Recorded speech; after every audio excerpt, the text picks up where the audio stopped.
Hey folks, you're on the Insecurity Project. I'm back here with my dear friend Greg Bellingham. We're talking spirituality again. That is something that I said I would do more of this year.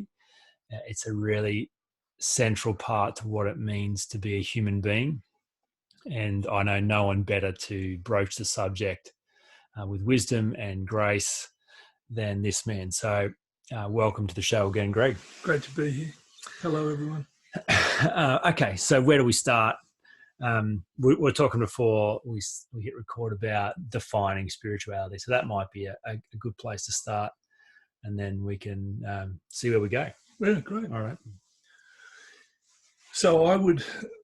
There's kind of a famous guy around, Rob Bell, who says, and he's got a podcast that many of you might know, or many of you might actually not like Rob Bell if you're more conservative theologically, but his thesis is everything is spiritual. And so to kind of narrow spirituality down to one thing is potentially is really restrictive. What we might be able to say is that people's experience of spirituality is really diverse. And we talk about, we obviously you could have a spiritual experience if you're part of, if you have a particular religion and a particular liturgy or a particular spiritual practice. You know, it could be meditation or yoga, or it could be going to church. It could be, you know, any of the major religions. It could be mindfulness practice or any of that sort of stuff. But it's true enough to say that people also have spiritual moments in times of peak performance, in times of flow. So you might be an avid bike rider, and for you, you know, you get on that bike and you punch out a bunch of Ks, and at some point it goes from just being, you know, a physical task to being a luminous experience. You experience something in yourself, you go to a higher plane, you experience a sense of flow or a sense of connectedness. You know, sports people talk about it all the time. You know, certain golfers say that they just had this ability when they went to hit a golf ball in a competition to everything got blocked out, and everything just got reduced down to this kind of relationship between them and that ball, and they just got in this zone and stuff happened. And you know, there's the book that was written by the man whose name I can't pronounce, who wrote Flow. Mihaly Csikszentmihalyi. Exactly. He wrote about flow. Yeah. I can't remember his name. I always call him Chick Lemensky, which is not his name. That's his brother. Have a particular penchant for butchering people's surnames. Yeah. That's me. So he wrote about that flow state, and so the point being that you can experience like a luminous or a transcendence by doing that. You know, speaking about flow, Jamie Wheel and Stephen Kotler wrote a book called Stealing the Fire. Oh, nice. And so they reference Mihaly's work on flow. But I just was blown away in the first chapter. They talked about the lead guitarist from the Red Hot Chili Peppers who'd grown up in a Mormon experience, and a very fundamental idea about God lives here and you can only have experiences of spirituality within these rules. And so, but he had this very troubling experience when one day he's playing the guitar and he has the exact same feeling that he had in church. It's like, hang on a minute, I'm not supposed to be able to access this out here because God is there and not here. And so the more he experienced those moments of flow in guitar and losing himself, the more he kind of went to explore, well, maybe the church doesn't own this ecstasis. That was the word that he used and the authors used. So that's so incredible. I think one of the key roles you played in my life early on was just to go. I grew up in a very self-righteous view of spirituality. Like, God is with me, not with you. I'm right, you're wrong. My job is to proselytize and tell you where you're wrong and what you need to do and come my way, because this is the only way that you can find true spirituality. And you definitely helped me break out of that and realize, well, God or spirit or whatever is already there before you get there and after you leave. And there's these experiences people are having with no defined spirituality that are just the same as the experience. Yeah, so maybe you could say there's a domesticated version of spirituality. So, and I don't want to say domesticated and undomesticated as if the wild experience or the flow experience is in somehow devalidates a more orthodox experience, So, but there are experiences which are common to certain religious, like the experience of God as Father. It has a monotheistic construct. It has. For those playing along at home, that means God in heaven, one God. Yeah, singular God. So that's consistent with Christianity. It's consistent with Israel, with Judaism and Islam. Yeah. So they're your three big monotheistic religions, and for them, in that space, there's going to be a way. There's going to primarily be a patriarchal way about talking about God. Mm-hmm. God as Father, God as male, etc., etc., etc. So if you are in a church and here's the point: if you're in that environment and you have that experience, the interpretive framework around that experience is going to invoke those ideas, right? It's going to invoke, oh, that was God doing that to you. So when you're in the Christian church, the interpretive framework that you have around your experience is someone's going to go, oh, that was the Holy Spirit. You experience that during worship. That's the love of the Father. So really quickly, whatever your experience was, there you can frame that in that particular context. And I don't think that invalidates that context either. Yeah. I'm not to say that isn't just as real as the person who has an experience of the luminous or the ephemeral when they're riding their bike or hitting their golf ball, or when they're gazing at a sunset, or when they're sitting on a surfboard, or. My brother-in-law, he's dead now, he's passed away, but he would walk into the bush and that was like a cathedral for him. He'd just take himself off by himself, walk down some fire trail, and it was a euphoric experience for him. He just felt so connected to that space, right? That's a deeply spiritual experience. With very little orthodoxy or doctrine attached. So why do you think it's really important for people to understand that spirituality is this broad experience? Why is that so important? Well, I think it's important because a lot of the time I think there's an enormous amount of insecurity around spirituality, and I think there's three things that people do because they essentially feel insecure about their spirituality. One of the first things that they do is a lot of people maybe listening to this might even say, well, I'm just not spiritual, so this has nothing to do with me. And they may be having, if we talk about spirituality as a level of consciousness beyond the cognitive, beyond the concrete cognitive, or beyond the emotional, an elevated consciousness, an elevated awareness. You may be you may be experiencing that all the time, but you've been brought up in a space where you go, I don't believe any of that crap. Yeah, sure. So there's a safety around dismissing it. Yeah, and having a control of your whole experience and writing off anything that's... Yeah, that's that airy-fairy stuff. I'm not into that. And people were really quick to say, I'm not religious. Yeah. So that's one extra. That's one habit, is just to dismiss it as a space that you're not interested in.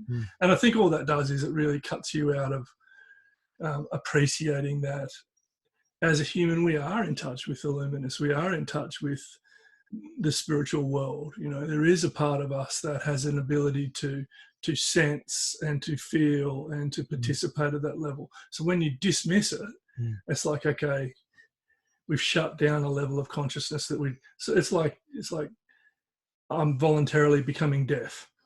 Like, yeah, right. Why would you do that? What do you get out of doing that? You're cutting yourself off to a whole range of information that you don't have to cut yourself off to. The second thing that people do is they might feel like their raw experience in some way needs to be validated by a formal religion.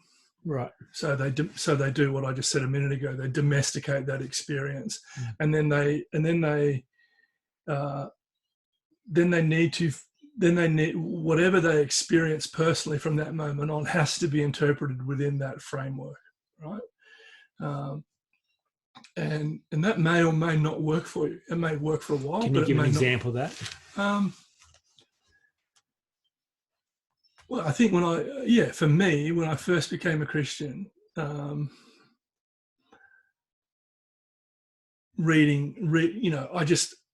I first became a Christian, I started to read the Bible, and it was just incredible. Mm. But it was really my first introduction to reading sacred texts of any sort. But I had this whole idea that I wouldn't have put the Bible on the ground and trodden on it because it was a holy book. Mm. There was a whole kind of sacred mythology around the Bible. It wasn't just any book. Mm. And I believe the evangelical credo of it being inerrant, inspired, and infallible. So, and that really worked for a lot of years. I held the Bible with this kind of, holy reverence. And then probably after I left Bible college, unfortunately, it just lost all of that, But in the same time that it kind of lost any vitality, I'd shut myself off from reading any other sacred text, because for me, any other sacred text, whether it be Hindu or Buddhist or whatever, they weren't sacred. Like the Bhagavad Gita, that wasn't a sacred text. That wasn't inspired by God. And so I was no longer having an intimate experience with text, sacred texts, spiritual texts, but neither was I permitting myself to explore anything outside my tribe. Sure. It domesticated it. To control it, to make it safe. Yeah, and it lost its life. Yeah. This is reminiscent of the essence and form conversation we had before, but you can live your whole life in that box. And that might be the most fulfilling thing that you could possibly do, or not, right? Or not. And there might be many other ways that many other things to explore, but that you don't explore because it's undomesticated. And they don't talk about it as undomesticated. It's wrong. It's that binary, dualistic, right, wrong, black, white thing. So a lot of people stay within very narrow lines, and those lines limit what they experience. When I was driving down here today, I was thinking about the word repent. Yeah. Because that was a very strong word, an important word, a sacred word growing up in the church. And whenever someone repented, someone turned around from the direction they were walking and came back home, it was celebrated. There were all kinds of stories that made that an incredible thing. But I was exploring that, thinking that sometimes, maybe not every time, but sometimes that repentance, that turning around was a turning back and almost a regression back to the domestic. Yeah. So someone was venturing outside and exploring life again, but there were no rules for it. There was no structure around it. Yeah. They had no way of, there was no form. So they had to come back to where it was safe and let go of this. I think if you go down that route of looking at Jesus is, if we use Jesus as an example, Jesus came in a period of time. This is a bit detailed, but it's worth it. Jesus came in in a period of time called Second Temple Judaism. So the first temple had been destroyed. They kind of built another temple, but it wasn't fantastic, with Ezra and Nehemiah, that whole period. And then Jesus comes in a period of time as a prophet. Most people in Galilee, would have understood him as a prophet. And he comes and he has a message. He has a message that the temple we rebuilt, that Israel, first century Second Temple Judaism basically believed that the temple needed to be rebuilt by the king, that the pagan oppression needed to be lifted, that the king would sit upon the throne, that God would vindicate his people, and that there would be righteousness righteousness or holiness, which is the ethic of Israel's covenant, would be expressed through Torah obedience. And Jesus comes and doesn't do any of those. He didn't renew the Torah, obedience to the Torah. He didn't physically rebuild a temple. He certainly didn't get rid of the Roman overlords. He was never crowned a king in the truest sense of the word. So he just didn't. Now, you could argue what he did do is he bought a version of all those things, but the version that he bought was deeply undomesticated towards conservative Second Temple Judaism. So here is someone that Christians would hold up as the most spiritual expression of the divine. This is an incarnation of the divine walking amongst us, but there would be a group of people who were stuck in what I just said was Second Temple Judaism, who would have said totally wrong, totally unacceptable, and unacceptable because of this, and this. And so in that, Jesus uses phrases like, "Oh, for him who has ears to hear, let him hear." Says this, or having ears, they never hear. So for him, it was like, I'm doing this, but I'm doing it in a different way. Yeah, in a way, a non-domesticated way. And he was rewarded by getting crucified. That's how domesticated they were in that regard. Yeah, the insecurity was massive, and so we just can't handle this. Cannot so we will kill you. All right, cool. So the first is you just deny it altogether. Yeah. Second is formalise it, domesticate it, and keep it within a frame. Yeah. And the third one is to privatize it. Okay. Is that my spirituality is about what I believe. And this is where and this is maybe where the conversation can go. This is really characteristic of this. The privatization of spirituality is as much to say, this is my thing, and it's not really open to you. And that especially happens when our spirituality is a set of beliefs. When it's a construct that includes our ethics, includes our worldview, includes our primary narratives, all that sort of stuff. And all that's bundled up. We say, oh, that's my spirituality. That's what I believe at the core of my being. But because I don't want that violated, or because that's so precious to me, I'm going to privatize that. And what that really means is you don't get to speak into it. Yeah, right. Right? I'm not interested in, you can't critique that. It's not for your critique. It's my special thing. Right? So again, clearly an evidence of insecurity, because it's like, well, if it was robust, what are you afraid of? I think all those three things, have flow out of insecurity. The first one is like, I'm just dismissing it because it's scary, or it's outside who I see myself as, so I'm not exploring it. I'm not a spiritual person. I am a spiritual person, but it has to be expressed within this very domesticated, certain, sure, contained space, and anything outside of that is illegal or not helpful. And the third one is, well, I might be outside of that, or I've got my own private spirituality, and I keep it private because it's not safe to let other people access it. Yeah, well, it's amazing. So what would a secure spirituality look like? I think it would be a spirituality. That's a really good question. I think going back to the conversation we had to start off with, it would be an embodied spirituality.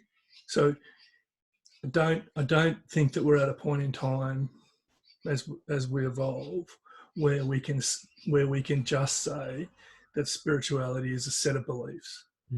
So there has to be what Christians might call an incarnational. It has to incarnate itself.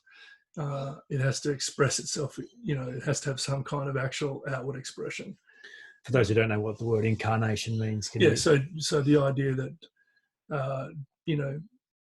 as it relates in Christianity, that Jesus was a member of the Godhead and pre-existed prior to his physical dwelling, and he was incarnate as a human. He was God who became man, so to speak.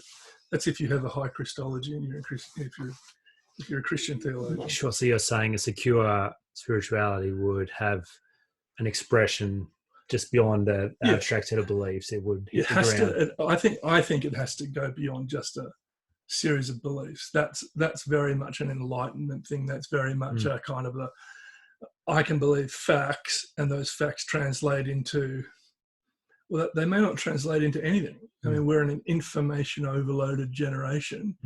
We can hold vast number of facts, none of which can have any form of embodiment or any form of influence or any. So in a way, it's possible to hold a whole series of ideas, and none of those have any real value, real traction. Yeah, sure. So how would you know you've got an embodied spirituality? What does it look like? What is some of the evidence or fruit of?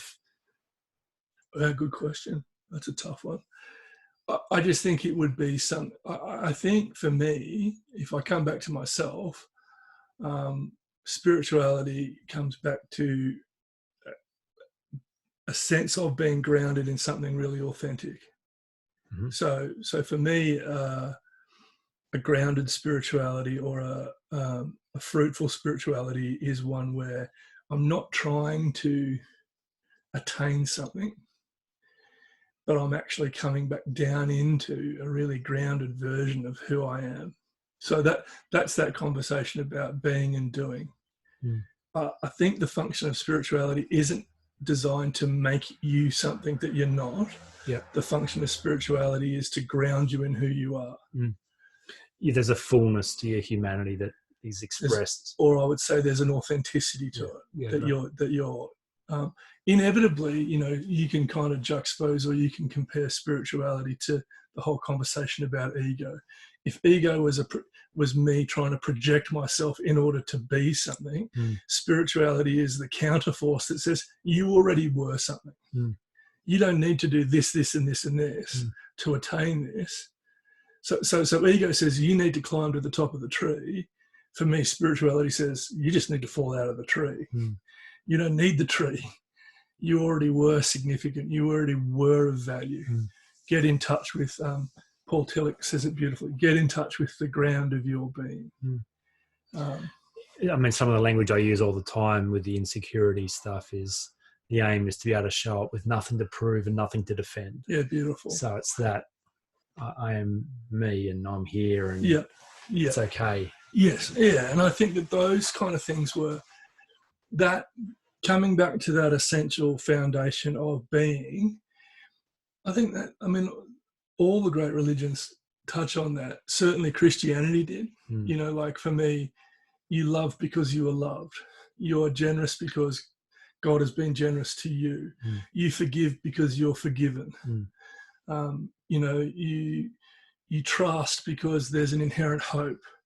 So almost, not almost everything, but everything in Christianity wasn't about the misconstrued religious version of it was you're trying to become holy. The true version of it, the pure version of it was you've been made holy, so therefore act like it. You've been chosen and loved, so therefore realize that you're special. You've been forgiven, so therefore be generous and forgiving towards other people. It was a spirituality that always called you back to you're already there. You've already got this. And so for me, that's coming back to that centered, grounded foundation of what is as a priority to whatever we do, then creates a beautiful foundation to do stuff. And you're not doing stuff in order to become. You're doing stuff because you're already there. Yeah, it's beautiful. And as billions of people can testify to, like an authentic spirituality, whenever they've glimpsed it before they domesticated or privatized it or denied it, they are some of the most meaningful, if not the most meaningful, transcendent, beautiful experiences we get to have. I think so, and I think this is why it starts to, some of the better ideas are like, even in the conversation between theists, people who believe in an interventionist God, and atheists. The atheist who says there is no proof for such a God. You know, your Ricky Gervais's, fascinating characters. Theism needs the purity of atheism. You know, like there's something about, like, every time a theist says this is God, you know, the atheist goes, no, it's not. Yeah. And there's something inherently beautiful in the atheist who says, no, you can't make that God. And you sort of say to the atheist, you can't have an opinion about God because you don't even believe in God. And they say, well, stuff you, I do have an opinion. And if you want to make that a God, that's just not good enough. It has to be better than that. So there's this beautiful kind of... That's so cool. Have you heard Ricky Gervais's his talk about a Noah's Ark? No. He does a whole stand-up routine about Noah's Ark, and he just reads the story and just really that you know, and it's just so beautiful because he comes at it from saying this is complete rubbish, but the pushback just to go, lots of it doesn't even make any sense. It's a strange story. Sure, it can't, to get out of your brain and the domesticated or privatized or versions of it just goes, you have to enter into that conversation just to go, that is a weird story. So what could it mean? Like, and I think Ram Dass does that. Ram Dass kind of says ongoingly, it's all true and it's all weird. So he's kind of the opposite of Ricky Gervais. Right. He says, you read this stuff, it's all true. And he goes, it's really weird, you know. And it's almost like,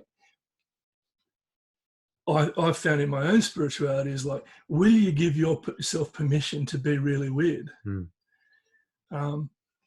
know, you're 55, you're wearing beads. You know, like, and your problem is what? Poncho on a minute ago. I did have a weird poncho. I made you take it off. You did. You know, just to domesticate you a little bit. Well, so it's like, what's your problem? You know, and the problem is, well, what if that or that has real significance for me? Do I put that away because it's not acceptable, or do I go, no, I got to buy into that significance? Right? It might not be the significance of someone else. Might be they look at me and go, "You're just a try-hard loser." But but to me, it has substance, right? And so maybe we could say that spirituality is allowing the things that have substance to find a voice or to find an expression, but not be privatized at the same time. So for you to actually go, if this is real and robust, it's going to be weird, but that weirdness has to show up in a way that is generous and beautiful and does some good in the world. I don't want to be the kangaroo that is in the field going, my front legs are really short. I'm really disappointed. You know what I mean? Or the hare that's got really big ears and go, I just don't want anyone to see my ears. You know, like, if it is bringing me back to something that is essential and true and grounded and puts me in touch with the most authentic expression of myself, which simultaneously will be the higher expressions of myself, then allow it. Allow it, you know. And don't just allow it in the privacy of your own home. Just allow it. And you won't please everyone, but that's not the point.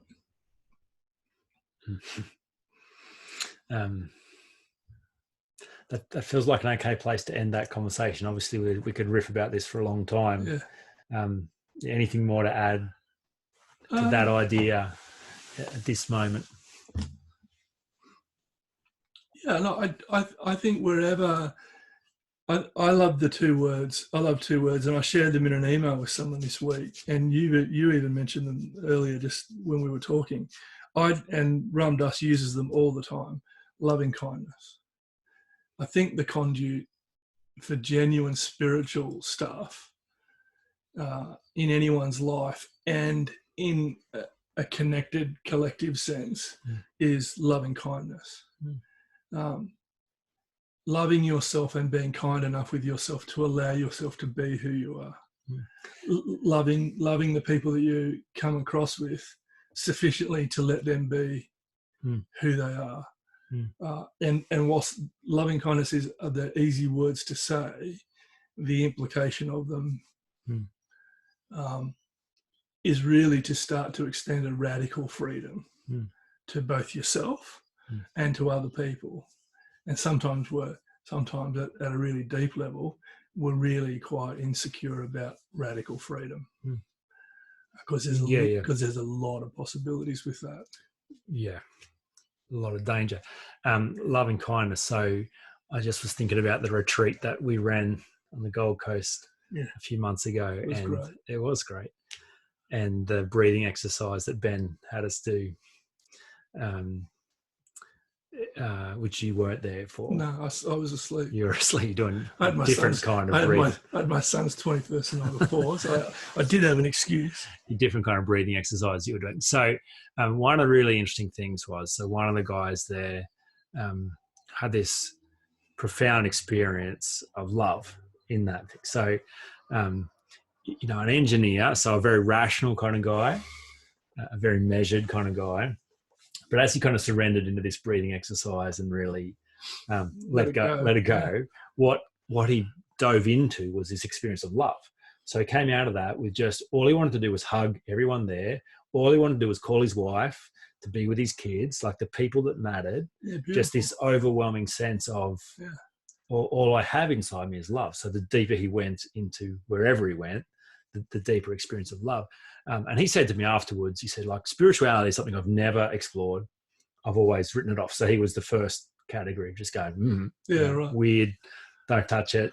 Yep. But he said, I feel like I'm missing out on something. I feel like there's this realm that I've never explored. So where would you start, Jamie? And he says, like, how do I find God? I said, well, one of the ways God is described in the Bible is that God is love. Yeah, right. So if you were to surrender into that love, that loving kindness, and go explore that, you will find more of whatever you're looking for down in that space. Beautiful. And it won't just be good for you. Beautiful. It'll be good for everyone around you. 100%. So that's a really interesting place to wrap this up. And great place. Loving kindness. Loving kindness. All right, cool. Look forward to the next conversation. Cool. If you've got questions for Greg, or you'd like to have him talk into certain subjects about spirituality, let us know, and we'll make sure to include that on the next conversation.